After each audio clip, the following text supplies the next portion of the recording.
Today we will discuss about the definition of state along with 12 important case laws on it. So let us know what is the definition of state. The term state has been defined under section 12 of the Constitution of India. If you now refer to the section 12 of the Constitution of India, and I have also written the exact bare section here, you can also refer from here, that the term state includes the government and the Parliament of India, the government and legislature of each of the state, and all other local or other authorities within the territory of India or under the control of the government of India. So basically it includes the government and Parliament of India and the legislature of each of the state along with the government and all other local or other authorities. Now it is also been defined under section 3 subclause 31 of General Clause Act 1897. Now if you refer to this section, you will get to know that it has been defined as it includes municipal corporation, means the term state includes municipal corporation, committee district board, body of port commissioners, or any other authority constituted for local self-government or village administration. Now along with the term state, we get to know about the term of other authorities too. Now other authorities would include the authority created by the constitution or the law. A statutory authority established by sovereign state would also be considered as state.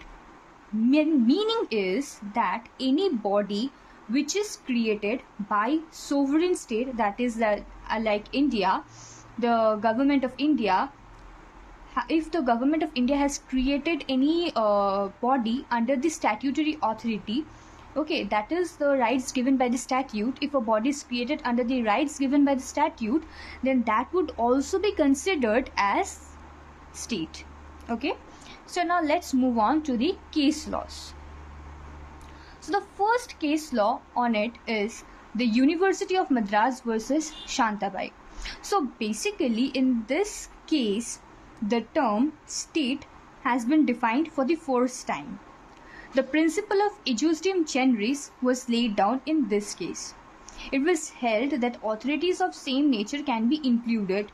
That is, now ejusdem generis means that any body which is having the same nature, okay, that would be considered as the state. Any like the bodies which are having the same nature as a government body would be considered under state, and this principle is known as ejusdem generis. Okay, so this principle was first time held in University of Madras versus Shantabai.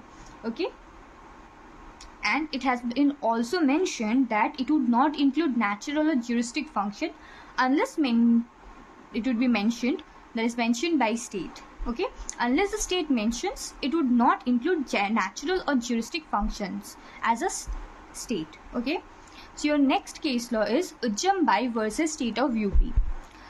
Here in this case, just a second.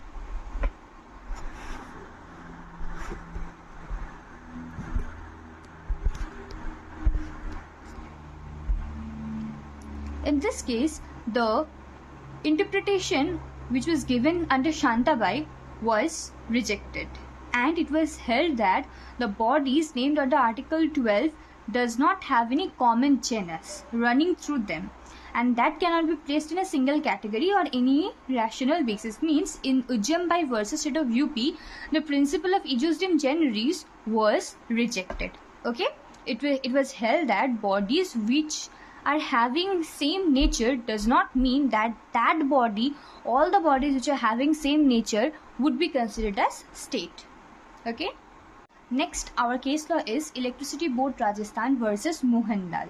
In this case, it was held that other authorities includes all bodies that are created by the statute on which powers are conferred to carry out governmental or quasi-governmental functions. Now all bodies which are having the power which is given by government or quasi-governmental functions, all those bodies would be considered as a state. Okay, Now let's next move on to the next case, that is Sukhdev Singh versus Bhagat Ram. Now in this case it was held that all the corporations like LIC, IFC and ONGC are states. Why? Because they are performing very close function which is close to the governmental or sovereign functions. Like means that those bodies like LIC, IFC and ONGC were performing the functions which are similar to the functions performed by the government or the sovereign functions. Okay, now it was considered that any authority which is functioning as governmental or sovereign would be considered as state. So it was considered that any body, in this case it was held that any body which is functioning as governmental or sovereign would be considered as state. Okay. Next, our case law is R.D. Shetty versus International Airport Authority. This is a very, very important case which you have to read.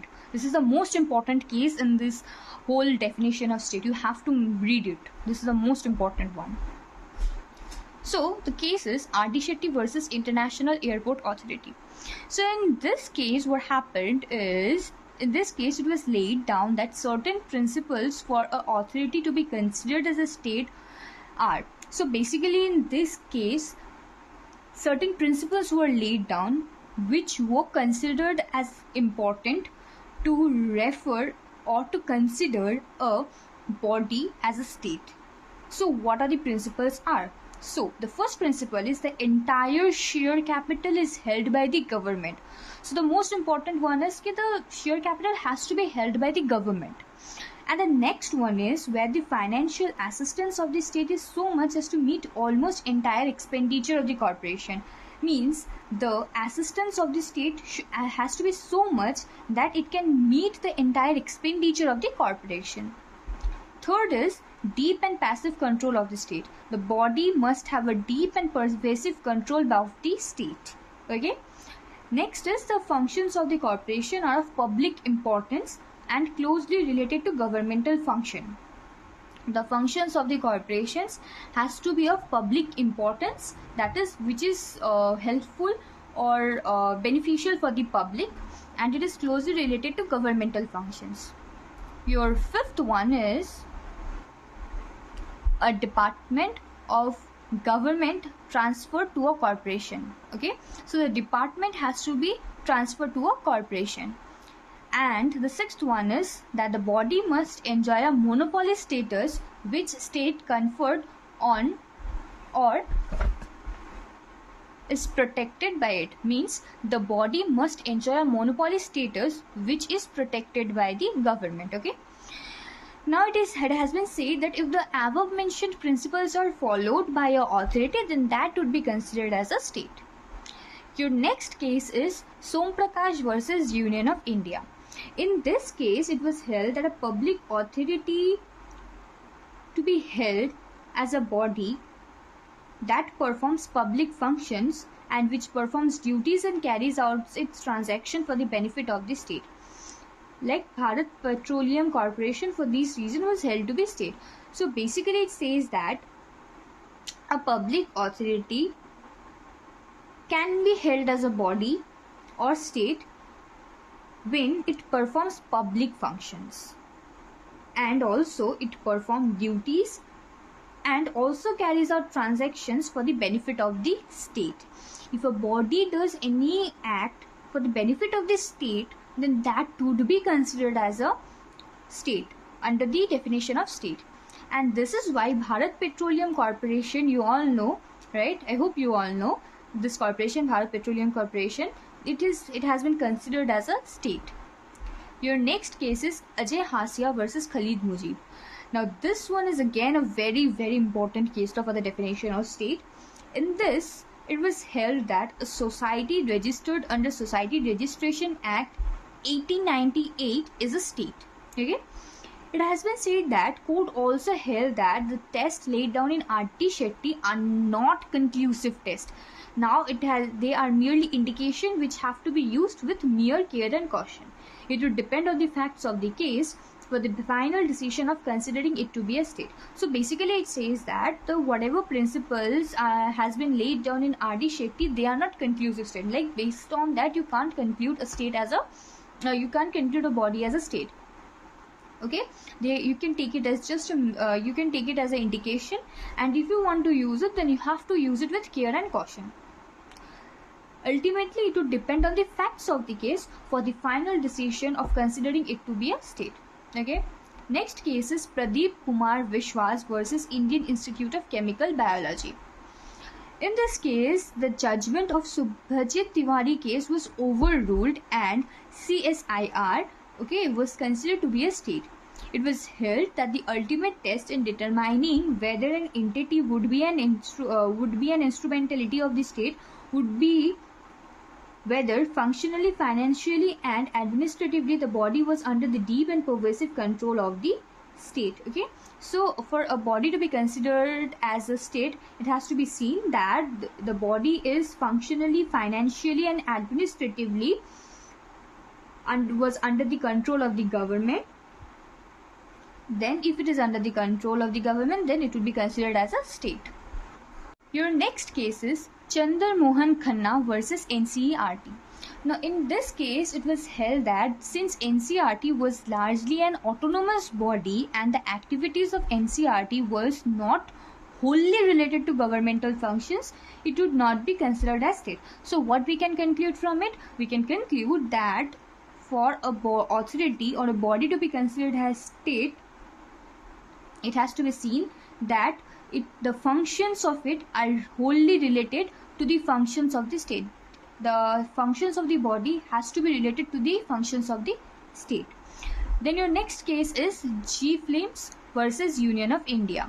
In this case, it was held by Supreme Court, okay, that since BCCI was not created by statute, BCCI we all know it is related to cricket, okay, we all know, I hope, that since it was not created under the statutory authority and neither it was getting any financial assistance of the state nor it was controlled by the state, thus BCCI is not a state. Since it is not getting any assistance or it is not controlled by the state, thus it cannot be considered as a state. Okay, and your last and the most important case law is Sanjay Bahel versus Union of India. In this case, it was held that United Nations is not a state under Article 12 of the Constitution of India, and due to the immunity granted by the United Nations Act 1947, it is not subjected to the jurisdiction of the Indian Court under Article 226. See, and we all know that Article 32 of the Indian Constitution of India refers the cases directly to the Supreme Court. Under Article 226, we can refer cases to the High Court. So it has been said that due to the immunity granted by the United Nations Act 1947, it does not subject it to the jurisdiction of the Indian courts. Like it provides us immunity is fine, but that does not mean that it is practicable under the Indian courts, jurisdiction of Indian courts. Okay, thank you for watching.